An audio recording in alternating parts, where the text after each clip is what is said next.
नमस्कार दोस्तों, देसी दिलवाले पर आपका स्वागत है। आज हम आपके लिए लेकर आए हैं एक अधूरी प्रेम कहानी नेहा कक्कड़ की। जी हाँ, आज जिनकी आवाज हर गली, हर शादी, हर पार्टी में गूंजती है। कभी वो लड़की अपने बचपन में चुपचाप जागरण में गाना गाया करती थी। कहते हैं ना, कोई बड़ा नाम और एक बड़ी रात आसानी से नहीं आती है। नेहा कक्कड़ का सफर भी बहुत लंबा था, थकाऊ था और दर्द भरा भी। नेहा का जन्म उत्तराखंड के ऋषिकेश में एक साधारण से सिंपल परिवार में हुआ। पिताजी घर घर सामान बेचते थे। कई बार तो मोहल्ले में आवाज लगाते थे, पेप्सी ले लो, समोसे ले लो। लोग खरीदते भी थे पर मजाक भी उड़ाते थे। नेहा तब बहुत छोटी थी, लेकिन उसने तभी देख लिया था कि गरीबी क्या होती है। घर में 3 भाई बहन, सोनू कक्कड़ सबसे बड़ी, फिर टोनी और फिर नेहा थी। तीनों का बचपन छोटे से घर में बीता, जहां बारिश के मौसम में छत से पानी टपकता था। नेहा कम उम्र से ही गाना शुरू कर दिया था। सोनू भी साथ में ही गाया करती थी। गांव-गांव में जागरण करते थे वो लोग। टोनी तब बहुत छोटा था, लेकिन वही हारमोनियम बजाता रहता था। सर्दियों में रात के 3-3 बजे तक मंदिर में जागरण भजन करना, ये उनकी जिंदगी का हिस्सा बन गया था। वो लोग पूरी वक्त पढ़ाई करते हैं और वीकेंड पर जागरण करने चले जाते हैं, एक जगह से दूसरी जगह। बस किराए के पैसे और खाने और कुछ चढ़ावा, यही उनकी कमाई हुआ करती थी। नेहा को तब नहीं पता था कि वो इतना स्ट्रगल कर रही है, आगे इतना बड़ा उसे कुछ मिलने वाला है। उसके लिए तो ये रूटीन था, स्कूल, पढ़ाई, जागरण और फिर अगले दिन वही। बहुत बार तो गांव के लोग हंसते थे, इतनी छोटी बच्ची को रात रात जागरण में क्यों घसीटते हो, पर घर चलाने के लिए कुछ तो जरूरी होता है। कई बार नेहा को बुखार भी होता था, फिर भी माँ उसे लेकर जाती थी। नेहा मंच पर खड़ी होकर गाती और लोग उसकी आवाज में खो जाते थे। वो छोटी बच्ची जब माता के भजन गाती थी तो सुनने वाले की आंखें भी नम हो जाती थी। नेहा के लिए सबसे बड़ा इंस्पिरेशन उसकी दीदी थी, सोनू कक्कड़। सोनू पहले तो लोकल स्टेज पर गाती थी और छोटी नेहा उन्हीं को देखकर गाना सीखती थी। टोनी भाई उस वक्त भी सीखने, लिखने और कंपोजिंग करने की कोशिश करते थे। कह सकते हैं तीनों एक दूसरे के पंख थे। कई बार तो नेहा ने माँ से पूछा, क्या मैं बड़ा होकर स्टार बनूंगा? और माँ हंस कर कह देती थी, अगर दिल से मेहनत करोगी तो माँ दुर्गा जरूर सुनेंगी। कहते हैं किस्मत मेहनत करने वालों का साथ भी देती है। नेहा के घर में रेडियो बजता था और वो उसमें लता मंगेशकर जी के गाने लगाकर सुनती थी। वो सोचती थी कभी मेरा गाना भी रेडियो पर बजेगा। कई सालों तक जागरण करने के बाद नेहा दिल्ली आ गई। वहीं उसने स्कूल की पढ़ाई की और लोकल कंपटीशन में हिस्सा लेने लगे। स्टेज पर उनकी एनर्जी लोगों का अलग ही वाइब देती थी। नेहा छोटी थी पर आवाज इतनी ताकतवर थी कि बड़े बड़े गायक भी चौंक जाते थे। धीरे धीरे लोग उसके नाम से उसे पहचानने लगे, वो छोटी नेहा जो सबसे ऊंचा सुर लगाती हो। नेहा की फैमिली सक्सेस के पीछे उसके माता पिता, भाई बहन सब कड़ी मेहनत करते थे। कभी एक गाने के लिए 100 रुपए भी नहीं मिलते थे, लेकिन परिवार ने शिकायत नहीं की। माँ रात रात जागरण बैठती करती, टोनी भाई स्पीकर सेट करते, सोनू दीदी गीत गाते और सब मिलकर गाना गाते, आवाज से अपना पेट पालते। नेहा को स्कूल में कई बार मजाक भी बनाया गया। लोग कहते थे गांव की साधारण जागरण करने वाले लड़की, पर नेहा ने कभी हार नहीं मानी। वो हर ताने को फ्यूल बना लेती थी। यही नहीं खत्म होता है नेहा की सक्सेस की कहानी। नेहा ने बहुत स्ट्रगल किया, चाहे वो प्यार में हो और चाहे वो सक्सेस में हो। नेहा कक्कड़ वो लड़की थी जो छोटे छोटे जागरणों में माइक थामकर भजन गाती थी। अब धीरे धीरे बड़े शहरों में उसे स्टेज मिलने लगा था। दिल्ली के लोकल सिंगिंग कंपटीशन में लोग उसे पहचानने लगे थे। नेहा ने इंडियन आइडल के एक ऑडिशन दिया सीजन 2 में। वहाँ वो बाकी कंटेस्टेंट से उम्र में बहुत छोटी थी, लेकिन जो सबसे बड़ा था उसके चेहरे पर मासूमियत थी और गले में वो खनक जिसके लाखों दीवाने हो जाते हैं।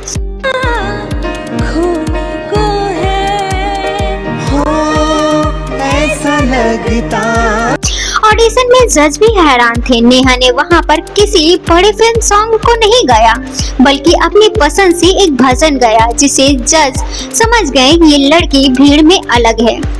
नेहा कक्कड़ ने इंडियन आइडल जीता नहीं, पर वो टॉप में नहीं पहुंची, लेकिन उनका नाम हर घर में पहुंच गया।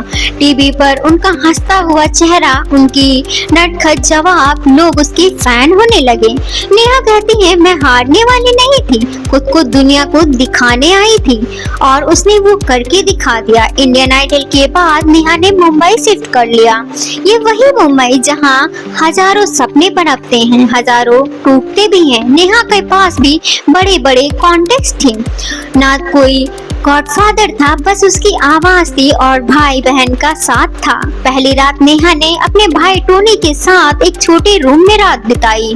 वो रूम इतना छोटा था कि उसमें नेहा खड़े होकर हाथ भी नहीं फैला सकती थी, लेकिन उसी कमरे में उसने अपने आने वाले हिट गाने की प्रैक्टिस शुरू कर दी। नेहा को पहला बड़ा ब्रेक मिला, जी हाँ, मेरा भी नॉट आउट से, लेकिन लोगों ने उसे नोटिस नहीं किया। उसने बाद में नेहा ने बहुत छोटे छोटे गाने गाए, रिमिक्स किए, लेकिन असली धमाका तब हुआ जब सेकंड हैंड जवानी जैसे पार्टी सॉन्ग आए। धीरे धीरे नेहा का नाम पार्टी क्यून बनने लगा। उसकी आवाज में वो मस्ती थी जो हर क्लब और डीजे नाइट का हिस्सा बन गए। सनी सनी क्या गाना था, इस गाने ने युवाओं की जुबान पर नेहा का नाम चढ़ा दिया। उसके बाद मनाली ड्रेस, लंदन, थुमकदा, कई गाने हिट पे हिट देने लगे। लोगों ने नेहा को सिर्फ हैप्पी सिंगर नहीं देखा, लेकिन उसकी खुद की लड़ाई कभी खत्म नहीं हुई। मुंबई जैसे शहर में टिकना आसान नहीं होता है। रात रात तक रिकॉर्डिंग स्टूडियोज, शोज और फिर कई बार पे नहीं मिलता था। नेहा ने कई बार स्टेज से ब्रेकडाउन किया, लेकिन उसने कभी हार नहीं माना। नेहा कक्कड़ सिर्फ रिकॉर्डिंग रूम से सिंगिंग नहीं की, वो स्टेज पर भी लाइव परफॉर्मेंस करके लोगों को दीवाना बनाना जानती थी। उनकी एनर्जी का लेवल ऑडियंस से कनेक्ट होता था। लोग कहते थे नेहा का शो मतलब 2 घंटे की जिंदगी का सबसे अच्छा टाइम। जी हाँ, नेहा का दिल भी धड़कने लगा था। धीरे धीरे उसकी मुलाकात एक स्मार्ट चार्मिंग एक्टर से हुई, हिमांशु कोहली। हिमांशु को लोग पहले से जानते थे, उसके कुछ फिल्म से काम किया था। यूथ ऑडियंस से क्यूट एक्टर कहती थी। नेहा और हिमांशु की मुलाकात एक म्यूजिक वीडियो के दौरान हुई।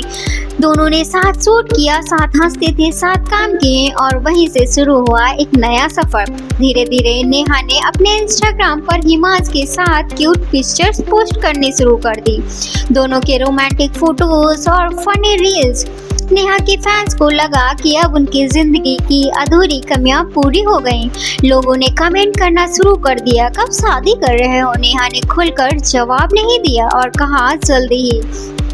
एक टीवी शो में नेहा ने पहली बार पूरे देश के सामने कबूल किया कि वह हिमांशु से प्यार करती हैं। वो एपिसोड वायरल हुआ। नेहा स्टेज पर रो पड़ी और हिमांशु खुशी के आंसू थे।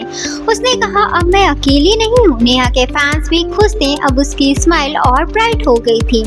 मीडिया में खबरें आई, नेहा और हिमांशु जल्दी शादी करेंगे। इंटरव्यू में नेहा ने सवाल कहा, कपल्स गोल्स, और वो हंसकर कहती थी, yes he is the one।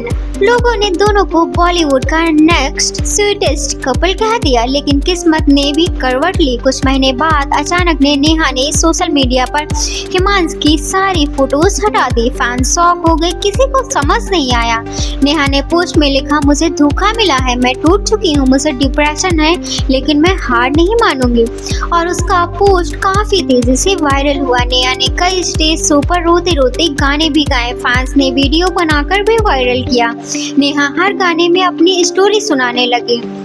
Neha का दर्द उसके गानों में उतर आया। वह चाहे सॉरी, दिलबर, याद पिया के आने लगी, चाहे कोई भी सॉन्ग था, नेहा का हर दर्द गाने में झलकता था। जी हाँ, नेहा ने दुनिया को दिखा दिया कि कोई भी दर्द उसे खत्म नहीं कर सकता।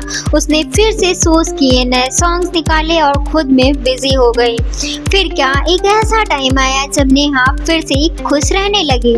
जी हाँ, नेहा की जिंदगी में रोहन प्रीत एक म्यूजिक वीडियो के दौरान आए। वे गाना गाते थे, नेहू द व्याह, एंड नेहा ने ये गाना खुद लिखा था। मजाक में कहा गया, सच कब मेरा वेडिंग सॉन्ग बन गया पता नहीं चला। रोहन प्रीत उस समय शूट पर थे। हंसमुख चेहरा और मस्ती भरा अंदाज नेहा को काफी पसंद आया।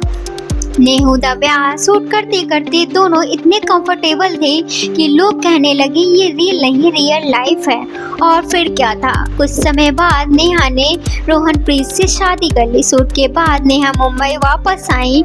नेहा ने पहली बार खुद खुलकर कहा yes I am in love. और 2020 में पैंडेमिक के दौरान नेहा ने सबको चौंका दिया। उसने रोहनप्रीत के साथ रीति रिवाज से शादी की फोटोज वायरल हुआ। नेहा लाल जोड़ी में दुल्हन और रोहनप्रीत पगड़ी में ग्रूम लगे। उनकी जोड़ी फंक्शन, हल्दी, मेहंदी सारे फोटोज वायरल होते थे। नेहा कहती है कि रोहनप्रीत उनकी जिंदगी में हीलिंग बनकर आए। वो उसके सोच में साथ रहते थे, उसकी जिंदगी में भी बहुत सपोर्ट करते हैं। नेहा ने एक इंटरव्यू में कहा था मुझे लगा कि नहीं था कि मैं फिर से किसी को इतना ट्रस्ट कर पाऊंगी, पर रोहन ने फिर से मुझे भरोसा दिलाया है। नेहा की अधूरी मोहब्बत ने उसे तोड़ने के बजाय एक नया चैप्टर खोल दिया। लेकिन वो खुद कहती हैं कभी कभी पुराने घाव याद आते हैं।